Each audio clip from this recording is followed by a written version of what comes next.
bem, então nós agradecemos ao Grupo Sheila pelo convite para abordarmos aqui um dos tópicos da parte terceira de O Livro dos Espíritos, que aborda as leis morais, as leis que regem o espírito no mundo espiritual e em sua interação com o mundo material, e coube a nós descrever aqui, percorrer as 16 questões que envolvem a lei de reprodução.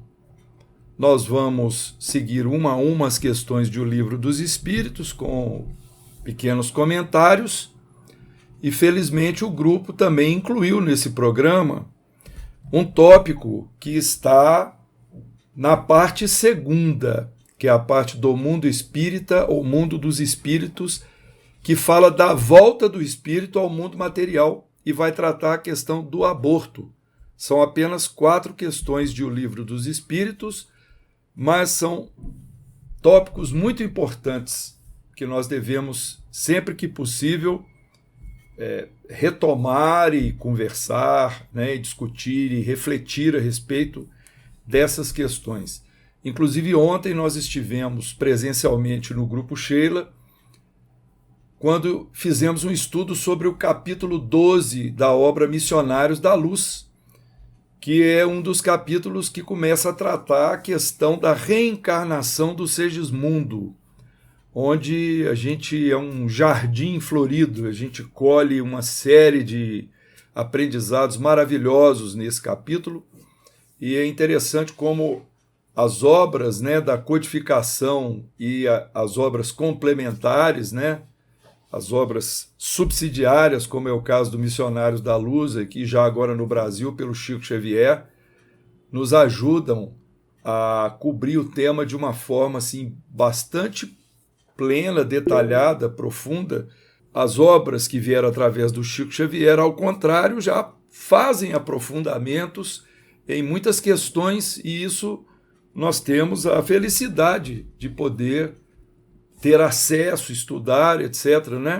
Então vamos iniciar aqui com a questão desse capítulo 4 da parte terceira de O Livro dos Espíritos. Lei de reprodução, população do globo. A questão 686, Kardec perguntou para os espíritos, os espíritos evoluídos, os espíritos superiores que estavam assessorando a codificação. Ele fez a pergunta: é da lei da natureza a reprodução dos seres vivos? Os espíritos responderam: evidentemente, sem a reprodução, o mundo corporal pereceria. Então nós vemos aí o mecanismo da reprodução como uma lei natural, uma lei santificada, necessária para a perpetuação da espécie e para permitir que nós, espíritos incorpóreos, tenhamos a chance de habitarmos corpos materiais, onde nós vamos passar por nossas principais experiências. Aí na questão seguinte, a 687, Kardec questionou: indo sempre a população na progressão crescente que vemos, chegará tempo em que seja excessiva na Terra? Vejamos, Kardec perguntou isso no século XIX, O livro foi publicado em 1857, então foi nos anos 1850 que ele fez essa questão, e desde essa época já havia essa preocupação com o crescimento da população. Então, será que ela vai chegar a ficar excessiva na Terra? Hoje está muito mais populoso, o nosso planeta, populações como da Índia, por exemplo, da China, são bilhões de indivíduos, mas a resposta é que não vai chegar tempo em que a população será excessiva. Os espíritos respondem: não, Deus a isso provê e mantém sempre o equilíbrio. Ele coisa alguma faz de inútil. O homem que apenas vê um canto do quadro da natureza não pode julgar a harmonia do conjunto. Então não é à toa que o homem muitas vezes passa por grandes desastres naturais que às vezes, dizimam uma parte enorme da população e com isso vai mantendo o equilíbrio entre os que estão chegando e os que têm que retornar à pátria espiritual. Dentro desse conjunto de leis do Livro dos Espíritos, nós encontramos maiores detalhes sobre isso na lei de destruição, que vai fazer parte desse equilíbrio das populações da Terra, na Terra, pelas criações divinas. Então Kardec prossegue agora, perguntando a respeito da sucessão e aperfeiçoamento das raças. E na questão 688, ele indaga: há nesse momento raças humanas que evidentemente decrescem? Virá momento em que terão desaparecido da Terra? Kardec recebe a seguinte resposta: assim acontecerá de fato, ou seja, as raças humanas vão decrescer e podem chegar a um ponto de desaparecer da Terra. É que outras lhes terão tomado o lugar, como outras um dia tomarão o da vossa. Ou seja, então as raças humanas, elas vão decrescendo e vão chegar num ponto de desaparecimento, porque há de virar uma raça melhorada, que vai substituí-la. E isso fica evidente, inclusive, na questão seguinte, que é a 689. Os homens atuais formam uma criação nova ou são descendentes aperfeiçoados dos seres primitivos? Então os espíritos respondem: são os mesmos espíritos que voltaram para se aperfeiçoar em novos corpos, mas que ainda estão longe da perfeição. Então a gente percebe aí como que essa trajetória evolutiva ela é longa, Ela se passa num tempo que às vezes é inconcebível para nós, porque nós passamos algumas dezenas de anos encarnados na Terra e achamos que isso é um tempo muito grande, mas na verdade isso é um piscar de olhos na eternidade, Então haverá esses momentos através desses tempos muito longos em que os corpos que serão produzidos para a reencarnação dos espíritos serão aos poucos aperfeiçoados. E assim as raças irão sendo substituídas por outras, mais avançadas em termos materiais. Assim, a atual raça humana, que pelo seu crescimento tende a invadir toda a Terra e a substituir as raças que se extinguem, terá sua fase de crescimento e de desaparição. Substituí-la-ão outras raças mais aperfeiçoadas, que descenderão da atual, como os homens civilizados de hoje descendem dos seres brutos e selvagens dos tempos primitivos. Então nós entendemos muito bem, quando a gente lida aí com a questão da descoberta dos fósseis, do homem de Neandertal, daquelas estruturas ósseas esqueléticas bem diferentes da nossa e puxadas mais para um campo mais animalizado. O que está acontecendo com a evolução da espécie humana? E assim nós vamos compreender de maneira mais fácil, baseado no estudo desse passado, a projeção para esse futuro plenamente de acordo com a explicação dos espíritos que está sendo dada a nós aqui em O Livro dos Espíritos. Na questão 690, nós encontramos a seguinte indagação: do ponto de vista físico, são de criação especial os corpos da raça atual ou procedem dos corpos primitivos mediante reprodução? Kardec quis saber, então, se o nosso corpo ele foi criado especialmente ou se nós somos originados dessas raças mais primitivas. Os espíritos, então, esclarecem: a origem das raças se perde na noite dos tempos. Mas como pertencem todas à grande família humana, qualquer que tenha sido o tronco de cada uma, elas puderam aliar-se entre si e produzir tipos novos. Então vai havendo o cruzamento das raças, essa disposição genética que permite o encontro de seres mais e menos evoluídos com essas ou outras características que vão se miscigenando e dando origem a novos corpos, a corpos diferenciados.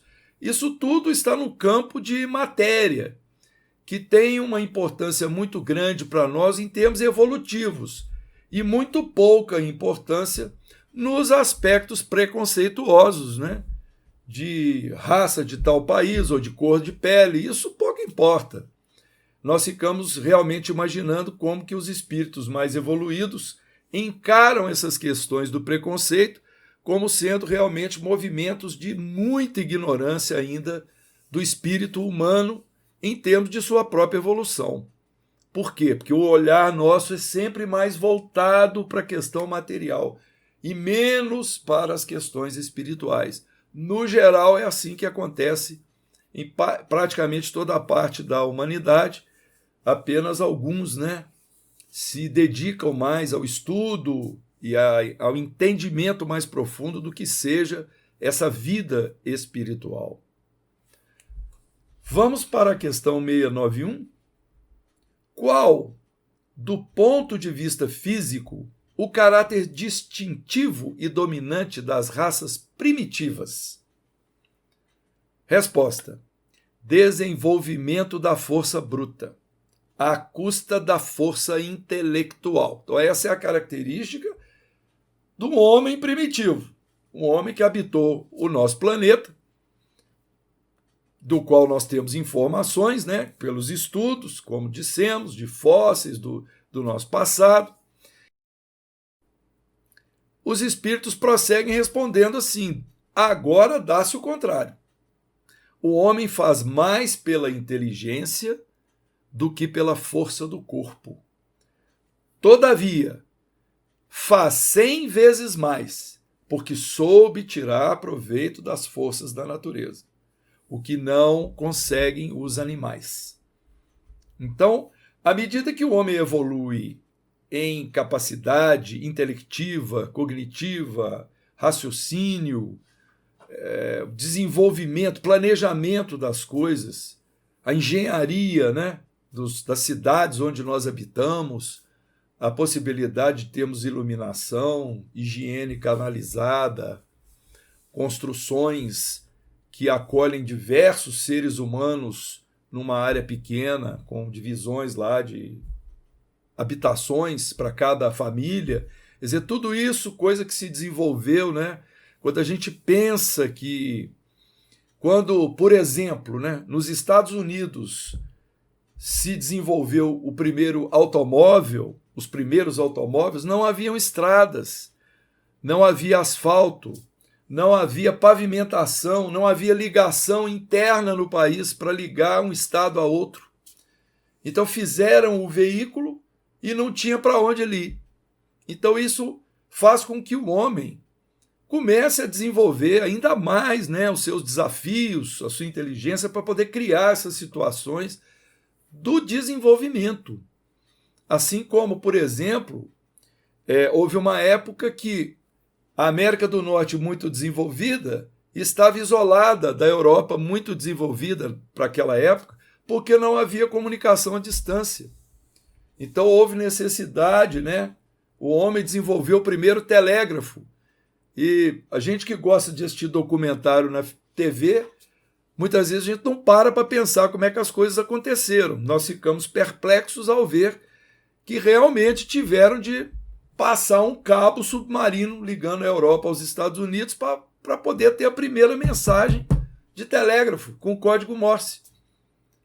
Para que os mundos, vamos dizer, o mundo dos negócios e de vários desenvolvimentos de ambas essas civilizações, a americana e a europeia, pudessem começar a intercambiar. Então é muito interessante como que essas coisas vão acontecendo e vão mostrando para nós, né, essa superioridade do intelecto sobre a força bruta que ficou para trás, vai ficando para trás. Quer dizer, como disse aqui, com o intelecto o homem faz 100 vezes mais o que ele fazia antes no mesmo corpo, não é? Pelos maquinários e equipamentos desenvolvidos. Na questão 692, encontramos: será contrária à lei da natureza o aperfeiçoamento das raças animais e vegetais pela ciência? Seria mais conforme a essa lei deixar que as coisas seguissem seu curso normal? Ou seja, está errado o homem aperfeiçoar, por exemplo, uma raça canina ou uma espécie de vegetal, fazer as frutas ficarem maiores, melhores, coisas desse tipo. Olha o que os espíritos responderam: tudo se deve fazer para chegar à perfeição, e o próprio homem é um instrumento que Deus se serve para atingir seus fins. Sendo a perfeição a meta para que tende a natureza, favorecer essa perfeição é corresponder às vistas de Deus. Então a resposta é positiva. O homem está auxiliando a criação divina, aperfeiçoando os corpos materiais dessas espécies. Aí vem uma outra questão, o item A dessa 692. Kardec faz uma ponderação. Mas, geralmente, os esforços que o homem emprega para conseguir a melhoria das raças nascem de um sentimento pessoal e não objetivam senão o acréscimo de seus gozos. Isso não lhe diminui o mérito? Ou seja, o homem estaria fazendo isso por mero egoísmo? Os espíritos respondem assim: que importa seja nulo o merecimento, desde que o progresso se realize? Cabe-lhe tornar meritório pela intenção o seu trabalho. Demais, mediante esse trabalho, ele exercita e desenvolve a inteligência e, sob esse aspecto, é que maior proveito tira. Então, muitas vezes, o desenvolvimento vem com a intenção do erro, a intenção má. Por exemplo, o desenvolvimento de uma bomba altamente destrutiva, não é? O desenvolvimento de uma máquina de guerra. Muitas vezes, nessas fases, para se chegar ao objetivo final, que é ruim, proporciona que a inteligência humana desenvolva uma série ou faça diversas descobertas que vão promover auxílio de diversas outras coisas. Materiais vão ser desenvolvidos, vai permitir a criação de vários tipos de equipamento com base naquilo que se está trabalhando. Então, como dizem os espíritos, que importa seja nulo o seu merecimento, desde que o progresso se realize. Quer dizer, não está justificando o objetivo mal, ruim, né? Não é que os fins justificam os meios. É que, ao procurar os fins, o homem faz descobertas a favor da própria humanidade.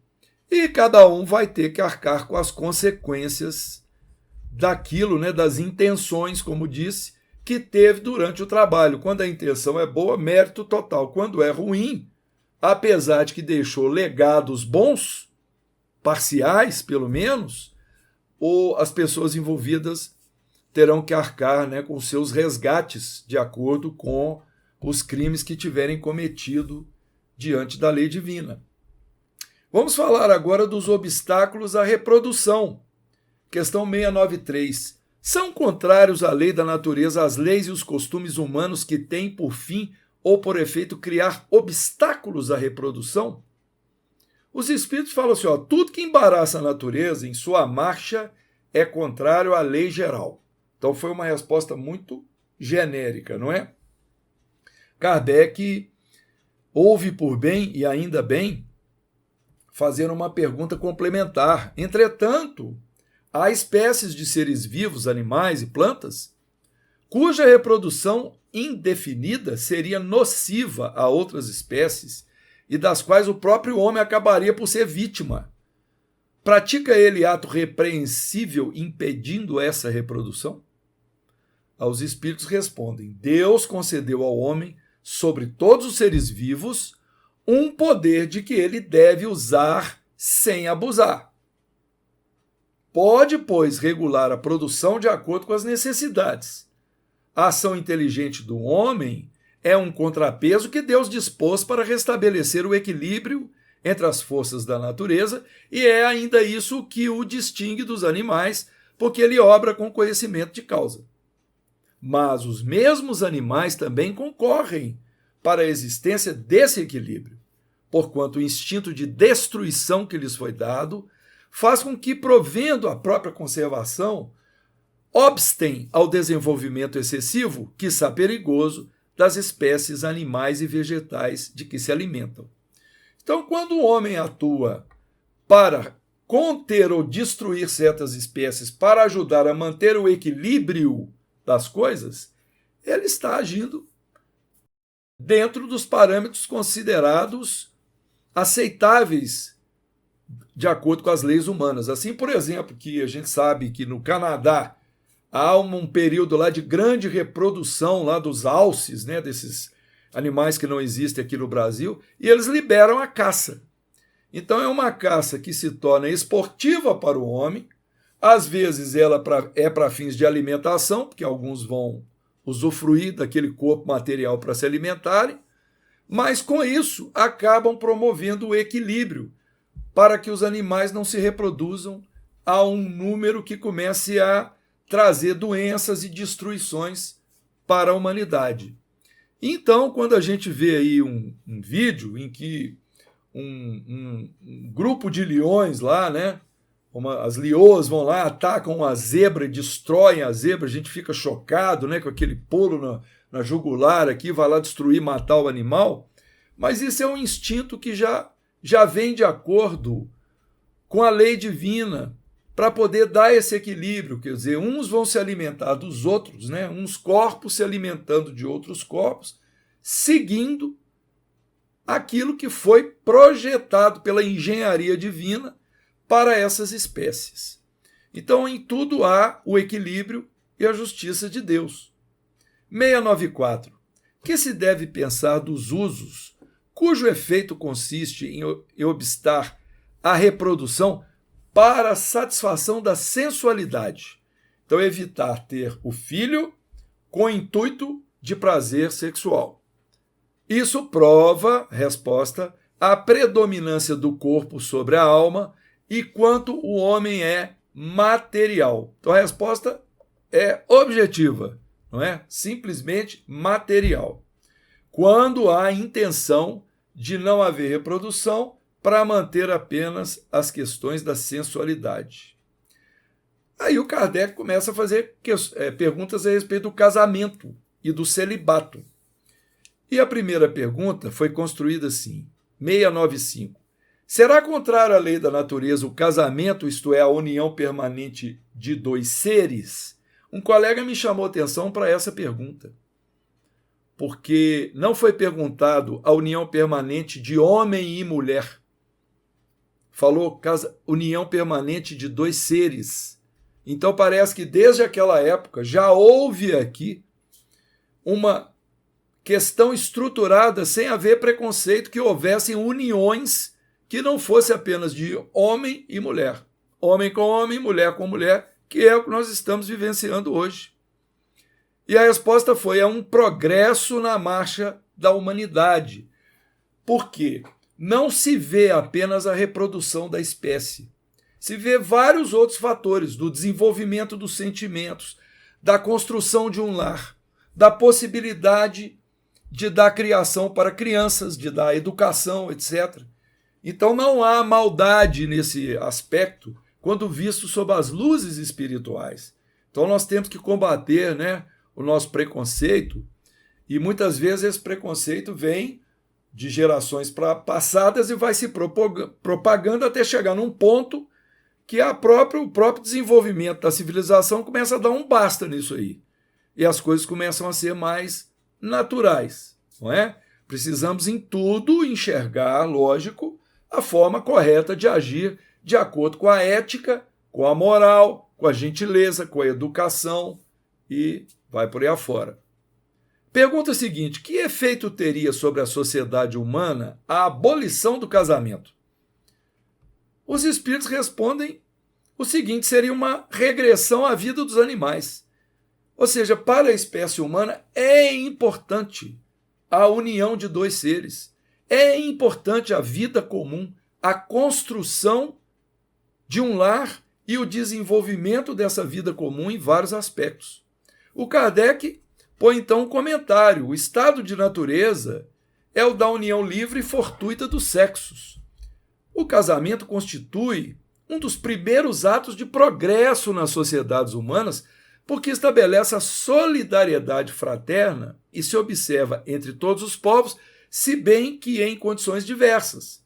A abolição do casamento seria, pois, regredir à infância da humanidade e colocaria um homem abaixo mesmo de certos animais que lhe dão o exemplo de uniões constantes, como é o caso dos pinguins, né?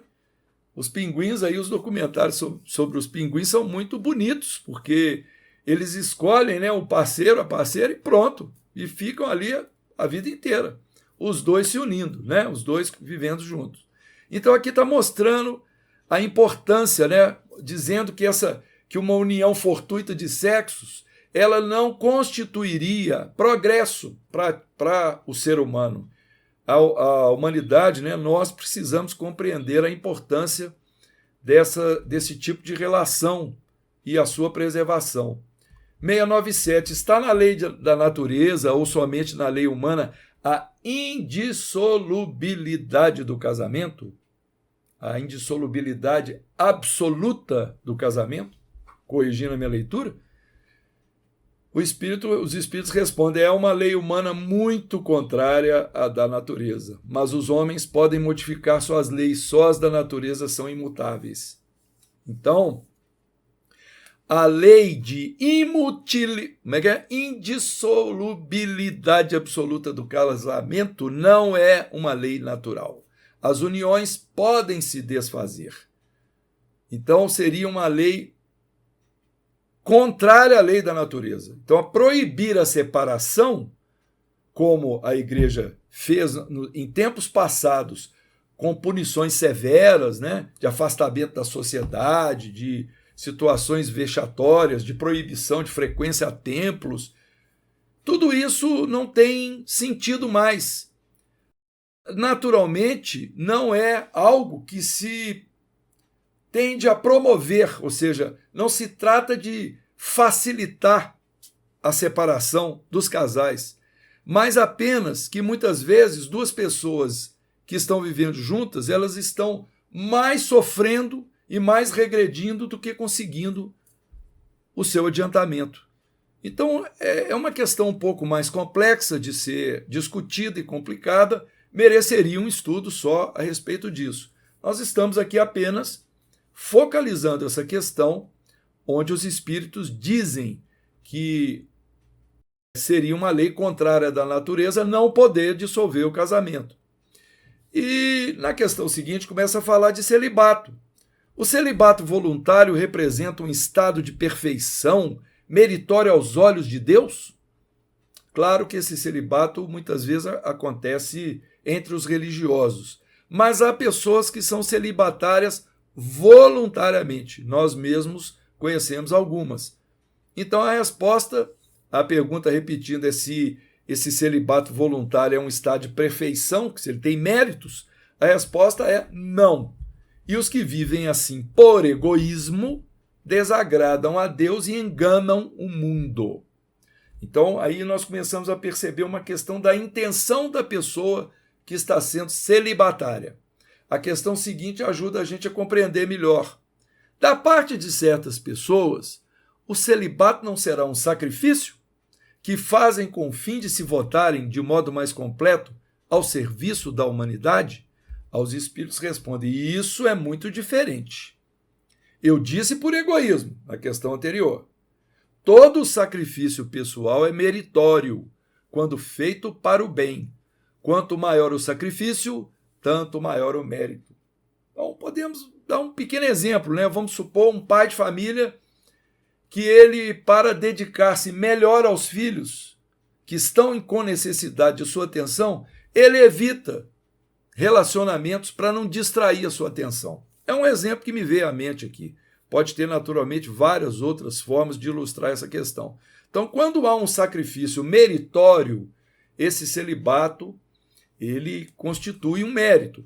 Mas o celibato, para fazer, vamos dizer assim, apenas tornar, fazer com que para Deus isso seja aprazível, que Deus gostaria que ele fosse celibatário, simplesmente para ficar bem com Deus, sendo aí um egoísmo, desagradam a Deus, porque é natural que o homem precise se relacionar, constituir família e ajudar na reprodução da espécie. Esse é o curso natural das coisas, não que sejamos obrigados a isso, mas é o curso natural. Muito bem. Então, prosseguindo aqui, nós vamos entrar na questão que vai encerrar esse capítulo da lei de reprodução sobre a poligamia.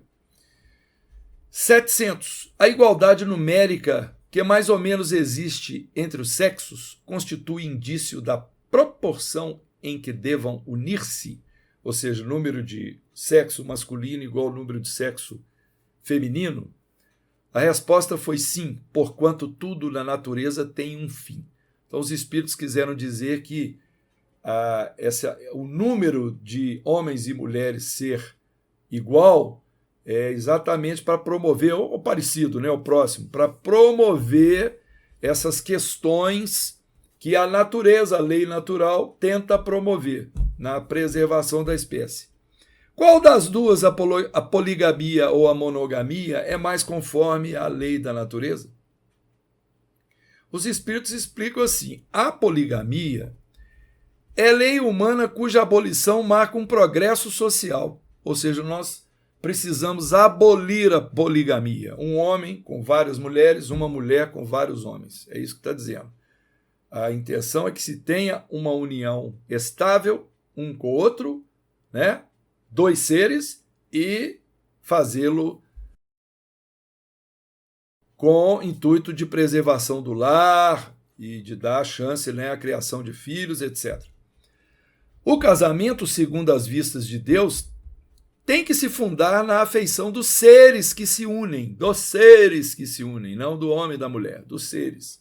Na poligamia, não há afeição real, há apenas sensualidade. Então, a poligamia pressupõe você aproveitar esse corpo, aquele outro. É basicamente isso, Pode ser até que o polígamo vote a um dos seus parceiros ou parceiras um afeto maior, mas ele estaria realmente promovendo a sensualidade com os demais.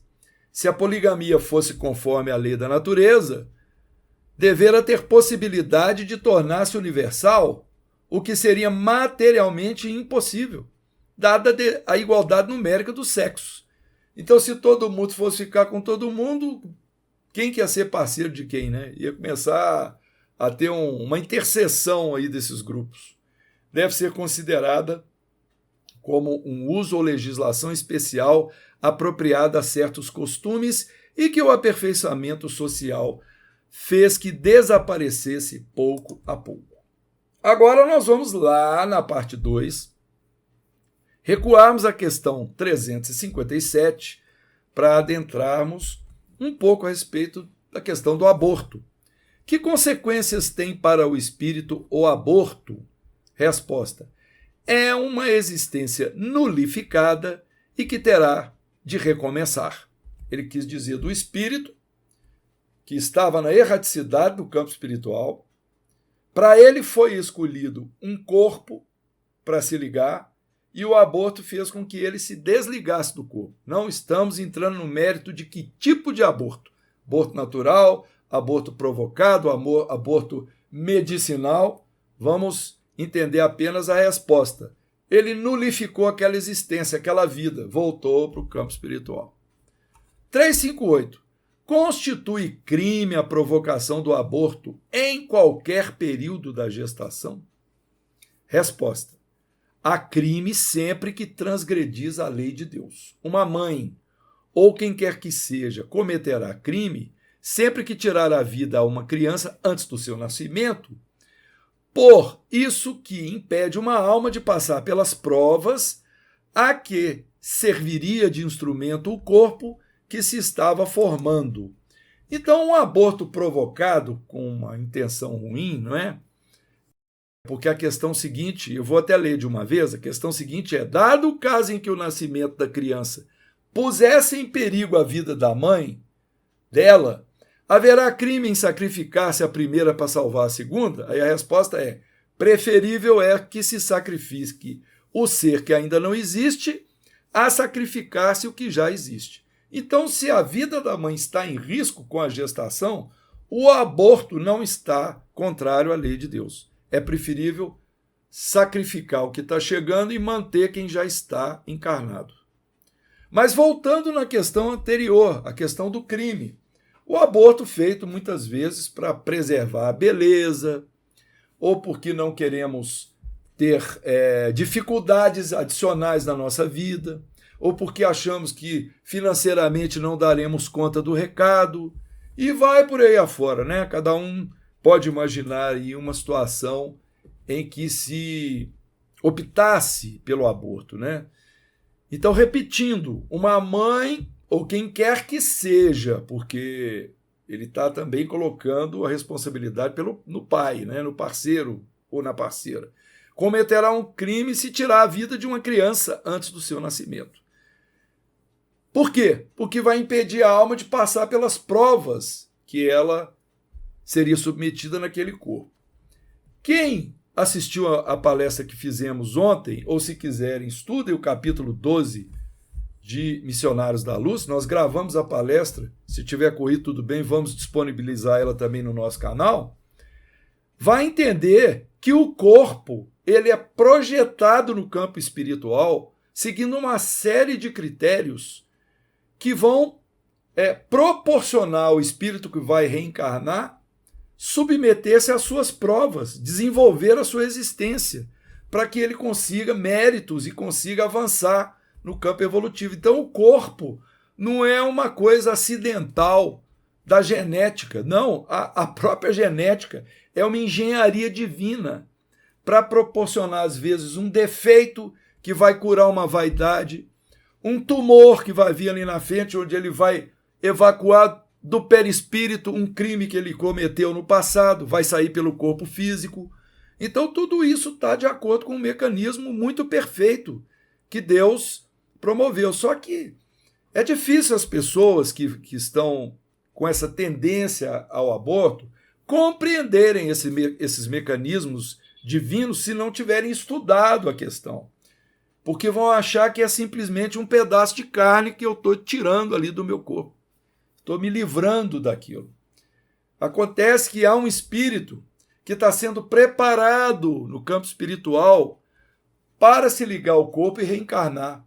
Isso provoca para ele uma espécie de preparação dolorosa, porque ele vai ter que abandonar o ambiente onde ele já está. Muitas vezes ele está se sentindo bem, ele sabe que ele vai ter que enfrentar resgates no campo material, ele vai sofrer uma perturbação, uma redução, e vai ficar vinculado ali àquele ovo, né? O espermatozoide com o óvulo. Então vai ficar vinculado ali por um tempo com o perispírito reduzido e de repente ele vai voltar para o campo material como criança. E quando isso é interrompido durante a gestação, há uma quebra abrupta do processo e o espírito volta para o campo espiritual dilacerado, com o perispírito todo desengonçado, né? Se a gente pode usar essa expressão. Então há aí todas as pessoas envolvidas no processo do aborto, seja o profissional que faz, ou o companheiro, a companheira que incentiva e tal, todos estão se responsabilizando perante a lei de Deus. Se alguém que nos ouvir disser assim, puxa, mas eu já fiz isso, ou eu estou pensando em fazer, eu conheço alguém que fez, não devemos julgar. Nós temos sempre a oportunidade de aprender, arrepender, rever o nosso processo e tentarmos fazer ações contrárias a essas ideias nossas do passado, talvez até auxiliando pessoas que passem ou que estão com intenção de passar por essa situação. Então não estamos perdidos e condenados ao fogo do inferno, se já tivermos nos envolvido com isso. A luz, às vezes, a luz da sabedoria, ela chega tardiamente para nós, mas não quer dizer que ela não vai ser aproveitada. Se nós não quisermos aproveitar e continuarmos vivendo a ignorância e as trevas, aí sim, aí nós vamos, não vamos poder mais alegar desconhecimento dos fatos, e aí vamos ser cobrados em dobro por aquilo que nós tivermos sendo coniventes. 360 será racional ter-se para com o feto as mesmas atenções que se dispensam ao corpo de uma criança que viveu algum tempo? Como é que eu lido com o feto e como é que eu lido com o recém-nascido? Vamos lá. Vede em tudo isso a vontade e a obra de Deus. Não trateis, pois, desatenciosamente coisas que deveis respeitar. Por que não respeitar as obras da criação, algumas vezes incompletas, por vontade do Criador? Não existe o aborto natural? Quantas mulheres estão ali esperançosas de ter o primeiro filho e de repente tem aquela hemorragia, perde o primeiro filho, perde o segundo, só lá no terceiro ou quarta tentativa é que vinga. Muitas vezes é assim que acontece. Então essas formas incompletas, elas fazem parte da obra da criação. Tudo ocorre segundo os seus desígnios e ninguém é chamado para ser juiz. Então nós temos que entender bastante esses mecanismos e compreender que muitas vezes ocorre o aborto, até porque o espírito que está reencarnando, ele desiste no meio do processo, ele foge, é uma fuga, é uma espécie de suicídio, interrompe a gestação. Então isso são aspectos que estão na literatura espírita, nos romances, nesses livros mais técnicos que vão nos explicar essas questões, mas devemos compreender a nossa responsabilidade, não tratar o aborto como se a gente estivesse cortando uma unha que está grande e jogando ela fora. Não se trata disso. Bom, pelo nosso cálculo aqui, nós temos ainda alguns minutos. Então vamos comentar rapidamente o capítulo 31 de Nosso Lar, intitulado Vampiro. Quando chega uma pessoa, uma mulher, nas cercanias da colônia Nosso Lar, nos fundos de um enorme parque, e essa mulher começa a gritar e pedir socorro, pedindo socorro. Então, nós temos lá a Narcisa, que era enfermeira, que o André Luiz estava acompanhando, e essa Narcisa, ela pergunta a um servidor, ela pergunta ao Justino se poderia atender essa mulher. Então, ele responde, segundo as ordens que nos regem, não pude fazê-lo porque a pobrezinha está rodeada de pontos negros. Então a Narcisa fala assim, como assim pontos negros? Fica curiosa. Ela é levada a observar a mulher mais de perto e ela continuava implorando por socorro. E nesse processo, eles tornam a perguntar, não está vendo os pontos negros? A Narcisa fala, não. Então ele explica, olha, a sua visão espiritual ainda não está suficientemente educada. Quando se trata de criaturas nessas condições, nada posso resolver por mim. Eu preciso recorrer ao vigilante chefe em serviço. Aí eles vão para uma pessoa, um espírito, numa posição mais elevada, chamado Irmão Paulo, e esse Irmão Paulo era o orientador lá dos vigilantes da colônia. Então ele diz, essa mulher, por enquanto, não pode receber nosso socorro. Trata-se de um dos mais fortes vampiros que tenho visto até hoje. Aí, a Narcisa, todo mundo fica escandalizado. E ele fala, pergunta, não seria faltar com os deveres cristãos abandonar essa sofredora? E o Paulo começa então a esclarecer. Já notou, Narcisa, alguma coisa além dos pontos negros? E ela fala que não consegue notar. Então ele fala: eu vejo mais. Conte quantas manchas pretas. E ela conta 58 manchas pretas. Então esse irmão Paulo responde: olha, esses pontos escuros representam 58 crianças assassinadas ao nascerem. Em cada mancha, vejo a imagem mental de uma criancinha aniquilada, umas por golpes esmagadores, outras por asfixia. Então são seres que estão ligados ao embrião lá, né? ao desenvolvimento já do feto ali, e o feto está recebendo os golpes. Essa desventurada criatura foi profissional de ginecologia. Então, a pretexto de aliviar consciências alheias, entregava-se a crimes nefandos, explorando a infelicidade de jovens inexperientes. Então, ela convencia as meninas a tirar o filho e fazia os abortos. Então, começa aí as explicações, né? Que ele explica que não são providências legítimas que estavam levando aos abortos, mas aos que fazem essa trajetória na experiência terrena de cometer esse tipo de crime, às vezes por vaidade, né, como nós já dissemos.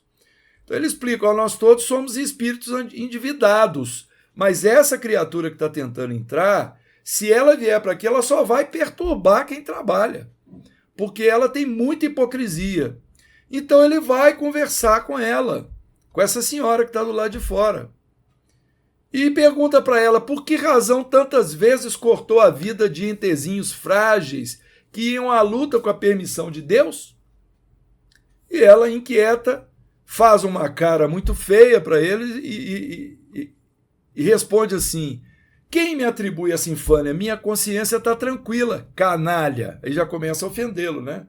Empreguei a existência auxiliando a maternidade na terra. Fui caridosa e crente, boa e pura. Então, se autovalorizando, mas era uma pessoa ligada apenas à questão material, talvez recebeu muito dinheiro para cometer esses crimes, né? O Paulo observa assim: creio que a irmã ainda não recebeu nem mesmo o benefício do remorso, quer dizer, nem remorso pelo que ela fez ela sente. E sem que a gente passe pelo arrependimento, pelo sentimento do remorso, que vai indicar, né, que nós precisamos nos superar e modificar as nossas ações, então fica tudo no campo mesmo da hipocrisia. E aí eles pedem para ela se retirar. E no final ele diz assim: observar o vampiro exibe a condição de criminosa e declara-se inocente. É profundamente má, afirma-se boa e pura, sofre desesperadamente e alega tranquilidade. Criou um inferno para si própria e assevera que está procurando o céu. Então ele explica mais: é imprescindível tomar cuidado com as boas ou más aparências. E aí encerra esse capítulo.